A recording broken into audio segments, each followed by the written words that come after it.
मेरा नाम उत्कर्ष पांडे है। मैं जूनियर हूँ। जो भाई हमारे आए हैं इनका मैं जूनियर हूँ। 3 साल पहले जब तैयारी शुरू हुई थी तो हमारे भाई हैं, बड़े भाई नितेश, इन्होंने कहा था परेशान ना हो, तुम तैयारी करते रहो, बस अगली 4-5 महीने बाद तुम्हारा पेपर होगा, तुम नौकरी लेकर के जाओगे।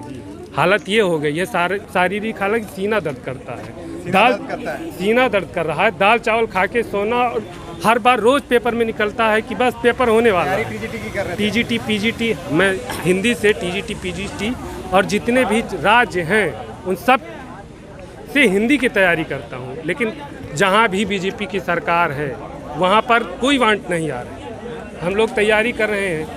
अभी मेरी हालत ये है कि मेरे दोनों पैर में दर्द हो रहा है लगातार, पैर के नीचे घुटनों में। मेरे दोस्त हैं, इन लोग सपोर्ट करते हैं, मैं उनके साथ रह रहा हूँ, आजकल अकेला रहता हूँ। तो मेरे दोस्त रजनीश सिंह हैं, उन्होंने कहा मेरे साथ चलो, रहो मेरे साथ, क्योंकि तबीयत तुम्हारी सही नहीं है। ये जो साथ में आपके ये साथ में रजनीश कहाँ गए? ये तो हम लोग साथ में।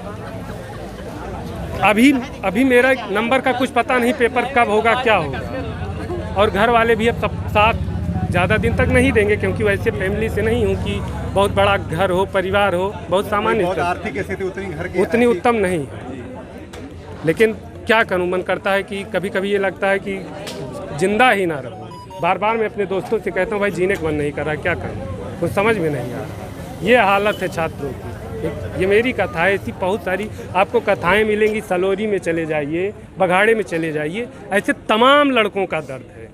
भाई रजनीश से भी परेशान रहते, टेस्ट दे के आते हैं। भाई आज पहले अच्छी तैयारी थी, 4 बार पेपर कहा कि अब होगा, तैयारी हमने किया, जी जान लगाया, फिर डेट ख़त्म हो गई आगे, अब फिर बाद में होगी 4 महीने बाद, फिर हम लोग थोड़ा डाउन पड़े, फिर आई डेट। कितनी बार हम तैयारी करेंगे भाई? एक कोई डेट बताएं हमको कि इस दिन आपका पेपर होगा, हम तैयार रहेंगे। लेकिन ऐसी बार मैं अयोध्या से बिलोंग करता हूँ। आपके पिताजी हैं? पिताजी हैं, माताजी भी हैं। पिताजी ऐसे ही खेती का काम करते हैं। कितने दिनों से इलाहाबाद आप रहते हैं? मैं 3-4 सालों से इलाहाबाद में रहता हूँ। इससे पहले भी कहीं कुछ काम कोई काम नहीं कर रहा था, घर पर था, ग्रेजुएशन किया, पोस्ट ग्रेजुएशन किया, इसके बाद इलाहाबाद आया काम की तलाश। हिंदी से ही सब हिंदी से है। परेशानी क्या है? परेशानी ये है कि कोई एक बार पेपर देने को मिल जाए, जो हमने कर्म किया है उसका फल जो भी होगा वो कबूल होगा। हमको मिले तो पेपर दे, तो हम कम से कम, पेपर ही नहीं हो रहा है। और घर वाले आस पड़ोस सब लोग कहते हैं भाई कब तक पढ़ोगे, इसका क्या जवाब दूंगा भाई मैं? ये जवाबदेही सरकार की है, हमारी नहीं है। सरकार बताए ना कि मैं क्या करूं और कहां जाऊं, इसका उत्तर उनको देना चाहिए। बैठे हैं खुद एसी में, हम लोग कितनी गर्मी में कमरे में रहते हैं, कैसे कैसे रह रहा हूँ ये मैं जानता हूँ। कूलर लगाने तक का पैसा नहीं हम लोगों के पास। यहाँ पर जितने भाई हैं हमारे साथ, हम लोग साथ में रहते हैं, किसी के कमरे में कूलर नहीं है। और इसलिए भी नहीं लगाए हम लोग कूलर, कि लगा लेंगे कहीं नींद ना आए, हम सो जाए, ऐसा सोच। लेकिन ऐसे सोच का क्या मतलब है जब पेपर नहीं है? बताइए क्या करे, कोई कहाँ जाए? ये जवाब सरकार दे कि हम करें क्या? पकौड़ा बेचे? आज के 3 साल पहले उन्होंने बताया पकौड़ा बेचो, वही रास्ता दिखाई पड़ रहा है, उसमें भी कंपटीशन दिखाई पड़ रहा है। कहाँ जाएं, क्या करें? सर आप सरकार से पूछ कर आप बताइए, आप पत्रकार हैं, ये आपका भी धर्म है। कुछ समझ में नहीं आ रहा है। यहाँ चले आए, पढ़ने बैठे थे तो भाई फ़ोन आया, भाई आओ यहाँ पर, अब यही एक रास्ता है कि अब रोड पर आ जाओ। तो रोड पर आ चुके हैं, बस थाली और उठाना रह गया है कि थाली उठा करके सन्यासी बन जाए। हम लोग ये भी चर्चाएं करते हैं कि सन्यास लेने का आगे काम करेंगे, कुछ नहीं कर पाएंगे। भक्ति काल का दौर है, जो आज से बहुत साल पहले चल रहा था, वो दौर अब भी चल रहा है भक्ति काल का।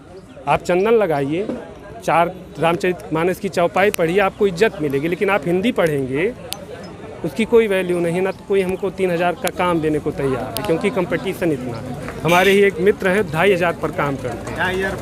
2500 रुपये महीने पर, पढ़ाते हैं 6 घंटे, यही इलाहाबाद। 2500 बताइए, अपने घर में घर वालों को कोई 2500 में पाल सकता है क्या? यहाँ पर रहना कम से कम खर्चा, तो खाने का खर्च भी नहीं आएगा। यहाँ मैं रहता हूँ, मेरे पापा मुझे 5000 भेजते हैं महीने का, और उसमें कम ही पड़ जाता है।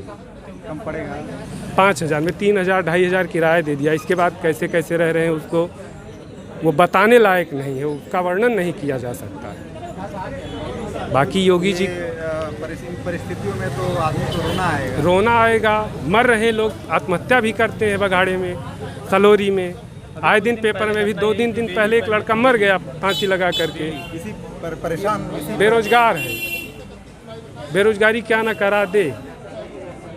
बेरोजगारी में क्या करेगा कोई? यहाँ पर क्यों हम लोग खड़े हैं भाई? बेरोजगार हैं, कुछ समझ में नहीं आ रहा, दिमाग हैंग कर रहा है।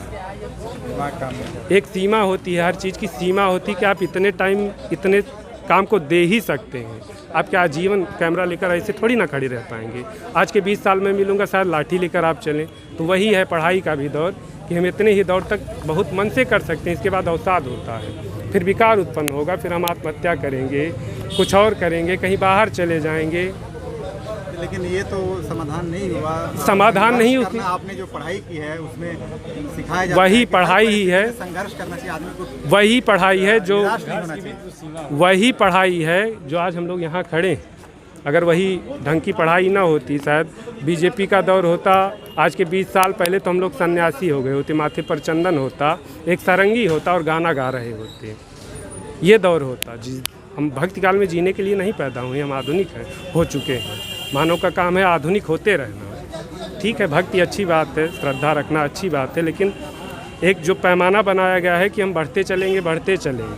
कल्पना की थी लोगों ने कि हम साम्यवाद में जिएंगे, सब कोई अपना होगा, कोई बाधाएं नहीं होंगी, लेकिन वो सब ख़त्म हो चुकी हैं। नौकरी भी नहीं मिल रही है, अवसाद का हम लोग शिकार हैं। बस यही इतना सर कहना चाहूँगा। धन्यवाद। आपका एक बात सुनना। उत्कर्ष पांडे नाम है मेरा।